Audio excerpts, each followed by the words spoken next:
नमस्कार, स्वागत है आपका न्यूज़ लॉन्चर पर। मैं हूं अशोक वानखड़े, लेकर आया हूं आपका अपना कार्यक्रम द डायरेक्ट हिट।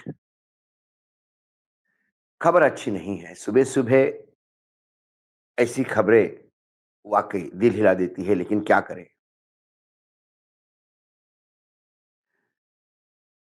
पत्रकारिता में ये काम भी करना पड़ता है।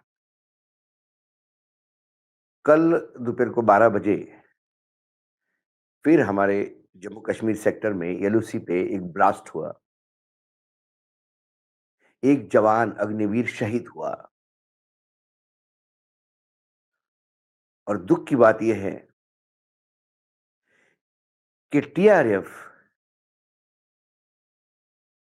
जिसने पहलगाम की भी ज़िम्मेदारी ली थी, उसने फिर ज़िम्मेदारी ली।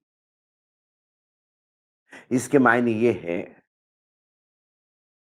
कि पाक या पाकिस्तान की कोई मतलब नहीं रहा, चाहे वो गिड़गिड़ाए, चाहे सीज़ फायर करे, उसके नापाक काम चलते ही रहते हैं। इसके पहले भी हमने कई बार अलग-अलग कार्यक्रमों में ये बताया कि जो ऑपरेशन सिंदूर के दौरान पाक ऑक्यूपाइड कश्मीर में जो कैंप्स हमने ध्वस्त किए थे हमारे सर्जिकल स्ट्राइक ने, वहाँ फिर से काम शुरू हो गया है। पाकिस्तान जो एक-एक पैसे के लिए मोहताज था, अमेरिका से लेके तमाम बाकी देशों ने पाकिस्तान को आईएमएफ से लेके वर्ल्ड बैंक से लेके एशियन डेवलपमेंट बैंक तक के सुविधा मिले, पैसा मिले, इसकी व्यवस्था की। कहीं न कहीं कुछ तो गड़बड़ है कि पाकिस्तान इतनी मुजोरी कर रहा है। पूंछ जिले में हवेली तहसील के सतरौली गांव में विक्टर पोस्ट के पास दोपहर करीब 12 बजे कल एक विस्फोट हुआ। आधिकारिक सूत्रों ने तो ये बताया कि ये लैंड माइन्स इलाके में घुसपैठ को रोकने के लिए बिछाई गई थी। कथित तौर पर भारतीय सेना के 07 जाट रेजिमेंट के जवानों द्वारा नियमित गश्त के दौरान फट गई। जम्मू कश्मीर के पूंछ जिले में शुक्रवार को नियंत्रण रेखा यानी एलओसी के पास बारूदी सुरंग विस्फोट में सेना का जवान शहीद हुआ और 2 अन्य घायल हो गए। सैन्य अधिकारियों ने न्यूज एजेंसी पीटीआई को इस बात की पुष्टि की। उन्होंने बताया कि जम्मू कश्मीर के कृष्णा घाटी सेक्टर एरिया डोमिनेंस पेट्रोलिंग के दौरान एक लैंडमाइन विस्फोट में एक अग्निवीर की मौत हो गई और एक जेसीओ सहित 2 जवान घायल हो गए। पाकिस्तान स्थित आतंकी संगठन जो लश्कर ए तोयबा के का ही एक अंग है, द रेजिस्टेंस फ्रंट टीआरएफ ने इस ब्लास्ट की जिम्मेदारी ली। घायल जवानों को एयरलिफ्ट करके इलाज के लिए उधमपुर बेस हॉस्पिटल लाया गया। उनकी हालत स्थिर बताई जा रही है। व्हाइट नाइट कोर के शहीद जवान को श्रद्धांजलि अर्पित करते हुए एक्स पोस्ट पे ट्वीट किया कि जेसीओ व्हाइट नाइट कोर और सभी रैंक 7 जाट रेजिमेंट के अग्निवीर ललित कुमार को श्रद्धांजलि अर्पित करते हैं, जिन्होंने एक माइन विस्फोट के बाद कृष्णा घाटी ब्रिगेड के सामान्य क्षेत्र में गश्त के दौरान सर्वोच्च बलिदान दिया। हम इस दुख की घड़ी में शोक संतप्त परिवार के साथ खड़े हैं। हवेली तहसील के सलोत्री गांव में विक्टर पोस्ट के पास दोपहर 12 बजे विस्फोट हुआ। भारतीय सेना के 7 रेजिमेंट के नायब सूबेदार हरिराम, हवलदार गजेंद्र सिंह और अग्निवीर ललित कुमार अग्रिम चौकी के पास नियमित गश्त कर रहे थे। इसी दौरान वे जमीन के नीचे दबी M16 माइन के विस्फोट की चपेट में आ गए। धमाके में अग्निवीर ललित कुमार शहीद हो गए, जबकि हवलदार गजेंद्र सिंह और सूबेदार हरिराम गंभीर रूप से घायल हो गए। ये खबर चौंकाने वाली है। सेना और स्थानीय प्रशासन के अधिकारी घटनास्थल पर पहुंच गए तथा विस्फोट की परिस्थितियों की जांच शुरू कर दी। भारतीय सेना सीमा पार से घुसपैठ रोकने के लिए इन अग्रिम इलाकों में नियमित रूप से गश्त करती है। जम्मू कश्मीर के उपराज्यपाल मनोज सिन्हा ने 7 जाट रेजिमेंट के अग्निवीर ललित कुमार को श्रद्धांजलि अर्पित की, जिन्होंने कर्तव्य निभाते हुए अपने प्राणों की आहुति दी, सर्वोच्च बलिदान दिया। उन्होंने कहा कि मैं अग्निवीर ललित कुमार को अपनी भावभीनी श्रद्धांजलि अर्पित करता हूँ, जिन्होंने राष्ट्र की सेवा में सर्वोच्च बलिदान दिया। शोक संतप्त परिवार के लिए मेरी गहरी संवेदना, दुःख की घड़ी में पूरा राष्ट्र उनके साथ मजबूती के साथ खड़ा है। ललित कुमार के साथ पूरा राष्ट्र वाक़ई खड़ा है। लेकिन फिर प्रश्न वहीं उठता है। प्रश्न यही उठता है कि एक तरफ टीआरएफ इसकी रिस्पॉन्सिबिलिटी लेता है, दूसरी तरफ सेना कहती है कि हमने माइन्स बिछाई थी घुसपैठ रोकने के लिए। ये 2 दावे जब सामने आते हैं, तो एक कन्फ्यूजन की स्थिति पैदा होती है। जब हम माइन्स ले करते हैं और उन लोगों के लिए माइन्स लगाए गए थे, यानी ज़मीन के अंदर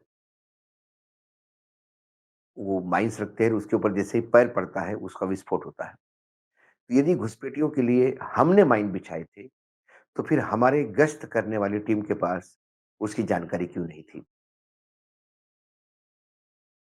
जब माइन्स बिछाते हैं, तो जो माइन्स बिछाते हैं, उनके पास उसकी मैपिंग होती है, उसकी पूरी जानकारी होती है और खासकर एलओसी पे यदि माइन्स बिछाई जा रही है, तो गश्त करने वाली टीम के पास तो उसकी पूरी जानकारी होती है। क्या गश्त करने वाली इस टीम के पास कोई जानकारी नहीं थी, इसलिए माइन्स पे पैर रखा? या फिर टीआरएफ ने माइन्स ले की, जो उसका दावा है? यदि टीआरएफ ने माइन्स ले की है, तो ये और भी बड़ी गंभीर बात है। यदि वहाँ माइन्स बिछाने का काम टीआरएफ ने किया, तो इसका मतलब ये आतंकी संगठन ने पहले घुसपैठ की, भारतीय क्षेत्र में माइन्स बिछाई और वो चले गए और हमारा इंटेलिजेंस फेल्योर रहा। हमें ये पता ही नहीं कि वो अंदर तक आके माइन्स बिछा के चले जाते हैं हमारे गश्त करने वाली टीम के रास्ते में और फिर हमारा एक जवान शहीद होता है। मैं हमेशा कहता हूँ कि दुश्मनों के कितने आदमी मरे इसको कोई मायना नहीं रखता। लेकिन मेरे देश का एक भी जवान का शव तिरंगे में लपटे घर आता है, गाँव आता है, तो पूरा देश हिल जाता है। क्योंकि हम जानते हैं हमारे एक-एक सैनिक की कीमत। हम जानते हैं कि हमारे एक-एक जवान की जान की कीमत। हम जानते हैं कि उसका परिवार क्या है। संवेदना तो सबकी है, पूरा देश खड़ा है। लेकिन जो नुकसान उस परिवार का हुआ, उसका कोई सानी नहीं। सरकार मदद भी करेगी, बहुत सारा कुछ होगा, लेकिन पैसे से और मदद से उस इनका इंसान की जान की भरपाई नहीं कर सकते। यही कारण है कि हमारे देश में फिर जब विपक्ष सवाल उठाते हैं या फिर मीडिया सवाल उठाती है, तो फिर आरोप लगते हैं कि फिर आप सैन्य पे सवाल उठाते हैं। सवाल सैन्य पे उठाने का नहीं। 2 अलग-अलग दावे के बीच में जो कन्फ्यूजन की स्थिति है, यदि माइन्स हमने बिछाए, तो इसमें कोई गलत बात नहीं। घुसपैठ रोकने का एक रास्ता ये भी है। तो फिर हमारे गश्त करने वाले टीम के पास उसकी डिटेल्स क्यों नहीं? क्या हम उनको मौत के कुएँ में ढकेल रहे हैं? सवाल ये है। यदि उनके पास ये मैपिंग था, तो गश्त करने वाले जवान जो मुस्तैदी से गश्त करते हैं और लगातार चौकन्ने होके देखते रहते कि कोई घुसपैठी नहीं आए, कोई हमारे दुश्मन कहीं हमारे यहाँ पे कुछ खुरापात ना करे, इसीलिए गश्त होती है। तो जो चौकन्ने चलने वाली टीम इतनी बड़ी गलती कैसे कर सकती है? और यदि ये माइंड है, तो फिर ये सरकार की तरफ से दावा क्यों आता है कि माइन्स इन्होंने बिछाए? यही कारण है कि देश में स्थिति खराब होती है। इसके पहले भी ऑपरेशन सिंदूर के दौरान एक बहुत बड़े लेवल के अधिकारी ने ये दावा किया एक पॉडकास्ट में कि स्वर्ण मंदिर पर एंटी एयरक्राफ्ट गन लगाई गई थी। स्वर्ण मंदिर ने जब इसका विरोध किया, तो फिर आर्मी ने भी कहा कि ये गलत जानकारी थी। तो ये गलत जानकारी देने की ज़रूरत क्या थी? इसलिए क्यों? क्या हमारा सैन्य पॉलिटिकल विल के तहत काम कर रहा है? क्योंकि ऑपरेशन सिंदूर में भी पहले दिन जो थोड़ा बहुत नुकसान हुआ भारत का, वो भी कहा जाता है कि हमारे पॉलिटिकल लीडरशिप के इंटरफेरेंस से हुआ है। कई चीज़ें हैं, क्या सरकार अपनी नाकामी छुपाने के लिए कोई सैन्य से स्टेटमेंट दिलवाती है? सवाल ललित कुमार के अकेले के जाने का नहीं, सवाल बहुत बड़े लैप्स का है।